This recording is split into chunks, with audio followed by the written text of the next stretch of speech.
రాధిక గారు ఎలా అనిపిస్తుంది అంటే అఘోరి శ్రీనివాస్ని అరెస్ట్ చేసి పోలీసులు ఉత్తరప్రదేశ్లో అరెస్ట్ చేసి ఇక్కడ తీసుకొచ్చారు, ఎలా అనిపిస్తుంది మీకు? ఆనందంగానే ఉంది, కానీ పూర్తి స్థాయిలో లేదు.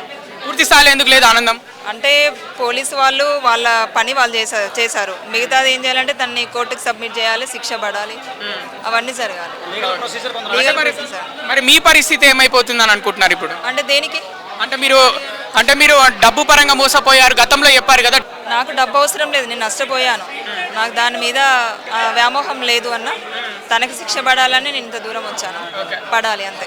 మీరు పూర్తి ఎవిడెన్స్ అంటే ఎవరికైనా సమర్పించారా మీ పెళ్లికి సంబంధించి అఘోరి శ్రీనివాస్ తోటి? మీకు నా దగ్గర ఉన్న ఎవిడెన్స్ నేను మా సార్కి ఇచ్చాను, త్రూ మన మహిళా కమిషనర్ గారు కూడా ఇవ్వడం జరిగింది. అఘోరి శ్రీనివాస్ ని చూసే ఉద్దేశం, కలిసే ఉద్దేశం ఏమైనా ఉందా పోలీస్ స్టేషన్కి వెళ్ళి?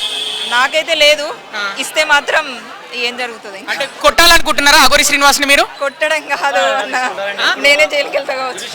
మీరు ఎందుకు జైలుకి వెళ్తారు? అంటే మీ చంపేస్తాను నేను పక్క. అఘోరి శ్రీనివాస్ చంపేస్తారా?